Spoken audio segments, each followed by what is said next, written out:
특히 대한민국의 국민성이 냄비, 뜨거워졌다가 확 식어버리는, 그래서는 안 됩니다. 이 부정선거가 정확하게 밝혀질 때까지 선거인 명부가 오픈되고 서버를 열어서 하나하나 다 맞춰볼 때까지 여러분 기도하시고 또 외치시고 우리가 움직였으면 좋겠습니다. 그게 되지 않고서는 나라 다시 설 수 없습니다. 그러니까 여러분들이 우리 다음 세대에게, 우리 자녀들에게는 그래도 온전한 나라를 좀 남겨줘야 되지 않겠습니까? 얼마나 무너졌는지도 모를 정도인데 그 가운데서 우리가 좀 더 온전하게 봤으면 좋겠습니다. 많은 조사를 하고 있죠, 부정선거에 대해서. 그래서 합수본에서도 마찬가지고 또 의원들도 마찬가지고 선관위가 얼마나 안일하게 일했는지, 어떻게 조작해 왔는지가 드러나고 있습니다. 그 조작한 것이 적은 정도가 아닙니다. 그냥 실수의 수준이 아닙니다. 부실이 아닙니다. 어떻게 그런 우연이 있을 수 있습니까?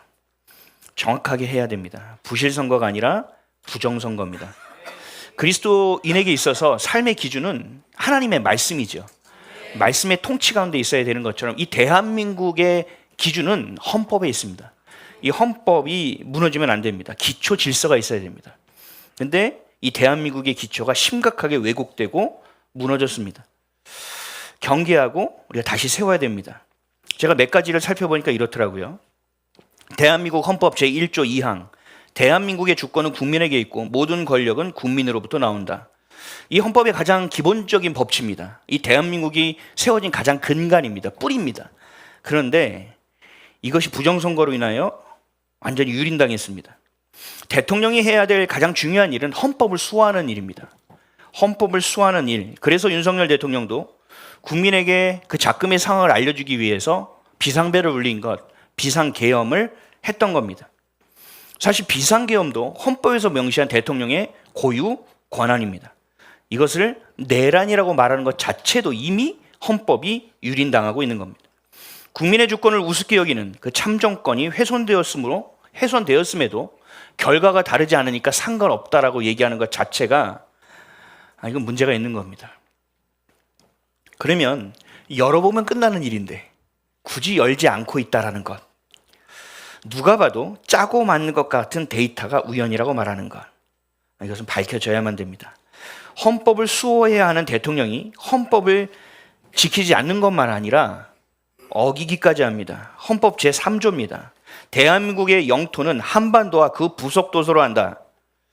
통일부 장관이라는 사람도 북한을 조선인민민주주의 공화국이라고 얘기해야 된다고 합니다. 헌법의 왜곡입니다. 헌법을 부정하는 일입니다. 다른 나라로서 인정해야 된다는 것은 헌법 제3조를 지키지 않은 겁니다. 이게 3조가 지켜지지 않으면 4조도 어긴 것이 됩니다. 헌법 제4조, 대한민국은 통일을 지향하며 자유민주적 기본질서에 입각한 평화적 통일 정책을 수립하고 이를 추진한다. 대한민국은 통일을 지향합니다. 그리고 자유민주적 기본질서에 입각한 겁니다. 적화통일이 아니라, 고려 연방제가 아니라 자유민주적 기본질서에 입각한 통일을 얘기하고 있는 겁니다. 대한민국 주도의 통일을 얘기하고 있는 겁니다. 근데 그 부속도서, 한반도, 거기를 조선이라고 인정하는 것 자체가 이미 명백한 헌법 유린입니다. 헌법 2조에도 이렇게 되어 있습니다. 국가는 법률이 정하는 바에 의하여 재외국민을 보호할 의무를 진다. 재외국민, 북한 동포 포함입니다. 그래서 그들이 탈북해서 대한민국 오면 뭐를 줍니까? 네, 크게 얘기해주세요. 제가 기억이 안 나서. 주민등록 주나요? 국민으로서 인정을 하잖아요. 그죠? 근데 문재인은 탈북자를 강제 북송했습니다. 이거는 헌법을 유린한 겁니다. 여러분, 입틀막법도 마찬가지입니다. 헌법에 위배됩니다. 대한민국 헌법 제21조 언론, 출판, 집회, 결사의 자유를 보장하는 대한민국 헌법. 4항으로 되어 있는데 2항만 보겠습니다. 1항, 모든 국민은 언론, 출판의 자유와 집회, 결사의 자유를 가진다. 2. 언론, 출판에 대한 허가나 검열과 집회, 결사에 대한 허가는 인정되지 아니한다. 이게 이미 있잖아요, 법이. 우리가 자유롭게 이야기할 수 있는 법이 있어요. 그런데 그 사람이 기분 나쁘다고 하면, 그 사람이 유린당했다고 하면, 그 사람이 수치감을 느낀다고 하면 법에 걸리는 겁니다. 이것도 헌법이 유린당하는 일입니다.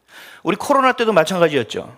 종교 자유를 보장하는 나라가 대한민국인데도 불구하고 그 보건법이 이 헌법의 기초에 상이해버렸습니다. 이건 말이 안 되는 일입니다. 대통령은 국가의 헌법을 지켜야 됩니다. 가장 중요한 업무입니다. 그래서 윤석열 대통령 국한 물론이라는 이유로 감옥에 집어넣습니다. 그러면서도 자신은 온갖 국헌을 유린하고 다닌다면 대통령으로서의 자격이 없습니다. 거기에 선관위의 행태, 또 총선, 지선, 대선, 이건 부정선거의 의혹이 차고 넘칩니다. 근데 조사도 하지 않는다. 이건 한편으로밖에 볼 수 없지 않겠습니까? 현재 대통령 위치에 있는 이재명은 법 앞에 모두가 평등하다는 전제를 무너뜨려서는 안 됩니다. 대통령으로 있을 때 추가 기소만 하지 않는 것이지 그 전에 있었던 법은 제재를 받습니다. 그 법은 진행돼야 되고 법의 심판을 받아야 됩니다. 모든 사람은 법 앞에 평등하다는 것을 지켜야 합니다. 이게 저와 같은 일반 국민들이 가지고 있는 시선이고 기본적인 상식입니다. 포괄적 차별금지법도 마찬가지입니다. 동성애 관련된 소수라는 사람들, 그 사람들을 약자라는 이름, 인권이라는 이름으로 그들을 지키기 위해서 하나님이 주신 질서를 파괴하고 해체하고 대다수의 국민을 차별하는 것, 이것도 동일합니다. 얼마 전에 교회에서 5.18 관련 내용을 설교했다가 경찰 조사 갔다가 검찰에 불구속 송치된 목사님이 계십니다. 이제 예배의 자유도 침해당하고 있는 겁니다. 이미. 낙태 허용법도 마찬가지입니다. 대한민국의 헌법만 유리하는 것이 아니라 하나님의 법도 유리하고 있습니다. 하나님의 법을 철저히 무너뜨리고 이제는 교회 해체법과 얘기하는 것이 지금의 정권입니다. 반드시 법 앞에서 심판을 받아야 됩니다. 이 대한민국은 무너지고 있고 이 하나님의 주신 대한민국의 헌법이 다시 제대로 세워져야만 됩니다. 검찰의 기소권과 수사권을 다 없애고 보안 수사권까지 없앴습니다. 앞으로 억울한 국민들이 계속 나올 겁니다. 어려운 일들이 계속 발생할 겁니다. 근데 대통령은, 이재명은 법안을 읽어보지도 않고 서명했다고 합니다. 자격이 없습니다. 헌법을 수호할 마음도 없고 국민을 지키려는 마음도 없습니다. 그럼 반드시 부정선거가 밝혀져야 됩니다. 총선과 대선과 지선과 이 모든 것이 밝혀져야 됩니다. 여러분 끝까지 포기하지 마십시오. 그리고 목소리 높여야 됩니다. 교회가 아직도 정신 못 차리고 있으면 안 돼요. 이 정교분리도 거꾸로 해석하고 있는 것에 자꾸 속아서 말을 안 하고 있습니다. 교회는 정치 얘기를 해야 돼요. 빛과 소금의 직분을 감당하려면 어떻게 되는지 알고 있어야 되지 않습니까? 교회가 어떻게 무너지고 있는지, 교회가 어떻게 당하고 있는지, 하나님이 주신 질서가 어떻게 유린당하고 있는지, 교회가 어떤 방식으로 해체당하고 있는지, 지금 이 정권이 교회를 어떻게 공격하고 있는지를 우리는 봐야만 하는 것이고, 그래서 기도해야 되는 것이고, 또 목소리를 내야 되는 것입니다. 여러분 주눅 들지 마세요. 목소리를 내야 돼요. 목소리 내시고, 저는 아무리 목소리를 내도 잘 듣질 않아서 문제인데 이런 목소리를 내십시오. 이 거짓 정권이 무너져야 되고 다시 주인을 찾아내야 되고 다시 복권돼야 되고 이 대한민국이 지금의 이 어지러운 상황 가운데 예수님 오실 그 길 가운데 예수님 오실 길을 예비할 수 있는 국가가 되어야만 합니다. 반드시 그렇게 기도해 주시기를 바랍니다. 그리고 공부하세요. 공부해야 돼요. 그리고 이승만 대통령을 통해서 하나님께서 이 나라를 어떻게 세웠는지 거기서부터 다시 공부를 하셔서 어떻게 이 나라가 얼마나 소중한지 하나님께서 이 나라를 향한 부르심이 무엇인지를 마음에 새겨 넣으셔야 됩니다.